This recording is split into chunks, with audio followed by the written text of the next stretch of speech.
Bonjour et bienvenue dans votre magazine Curiosité. Je suis ravie de vous retrouver pour une nouvelle saison de découverte dans les musées, galeries et ateliers d'artistes colmariens.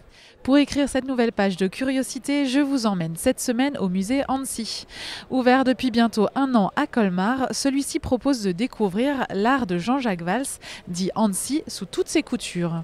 C'est pourquoi une exposition temporaire s'attarde actuellement sur l'un des aspects parfois méconnus de la carrière d'Annecy, la publicité.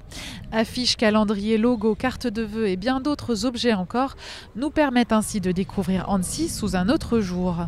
L'artiste colmarien fut en effet un précurseur de l'art publicitaire et participa à la diffusion des couleurs de Colmar et de l'Alsace à travers le monde.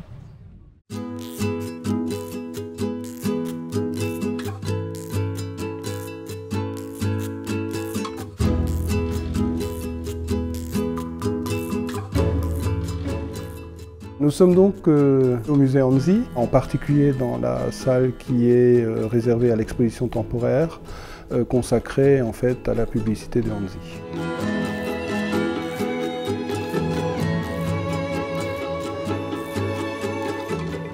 Pour Annecy, la publicité a germé en fait très tôt. Il a déjà créé un certain nombre de programmes, un certain nombre de cartes postales consacrées à des expositions, consacrées à des bals de bienfaisance, à des œuvres de bienfaisance, des œuvres de charité. Et on y trouvera d'abord la signature Jean-Jacques Valls. Il prendra d'ailleurs le pseudonyme de Annecy qu'à partir de 1906.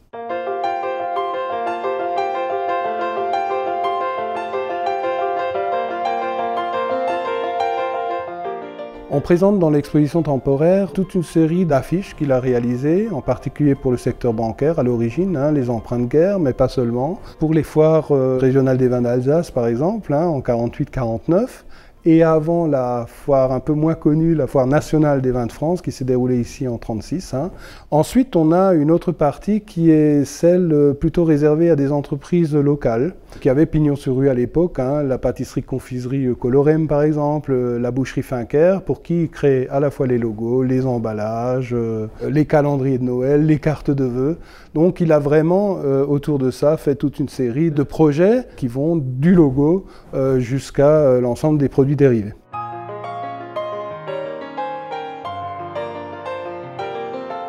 C'est aussi l'ensemble des publicités réalisées en fait pour de grandes sociétés qui existaient encore jusqu'à peu, en particulier les Potasses d'Alsace, qui a été pour lui un apport considérable aussi en termes financiers, puisqu'il a passé un contrat de licence extrêmement important. Donc on y voit par exemple ce logo qu'il a créé qui est celui de la cigogne et de la cathédrale de Strasbourg sur un fond bleu, qui a été un succès publicitaire énorme. D'ailleurs pour l'Alsace en tant que tel également.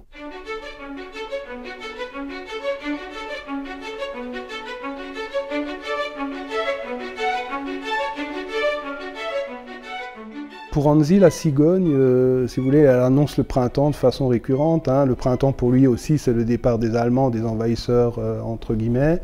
Et donc, il crée ce logo des Potasses d'Alsace en intégrant une cigogne qui, finalement, n'était pas l'emblème de l'Alsace du tout avant cette création. Et donc, il va en faire un véritable instrument publicitaire.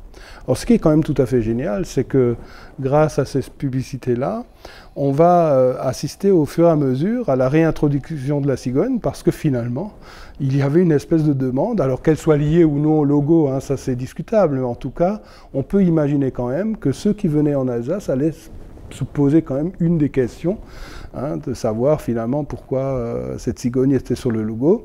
Ce logo d'ailleurs a été diffusé dans le monde colonial à l'époque, et on connaissait la Potasse d'Alsace et donc l'Alsace à travers souvent cette plaque.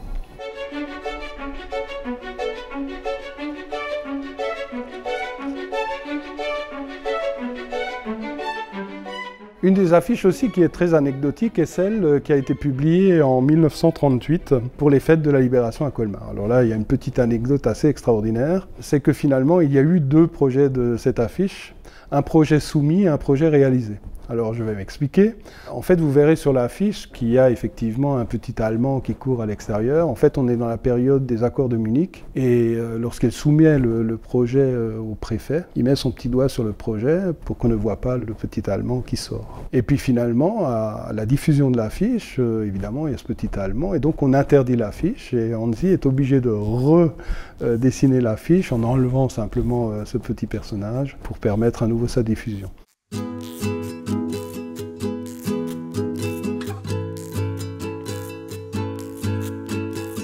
Je crois que les colmariens ont certainement besoin de se réapproprier le personnage de Hansi en général. C'est-à-dire que souvent on ne le connaît que d'une façon partielle, en y voyant, je dirais, un anti-allemand primaire d'une certaine manière.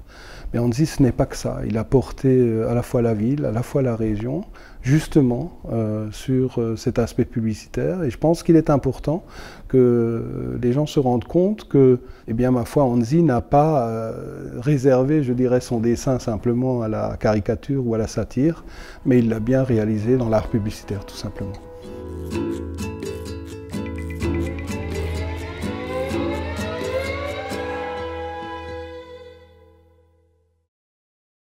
Si vous souhaitez découvrir l'exposition consacrée à l'art publicitaire d'Hansi, celle-ci sera visible jusqu'à la fin du mois de septembre au musée Hansi, 28 rue des Têtes à Colmar.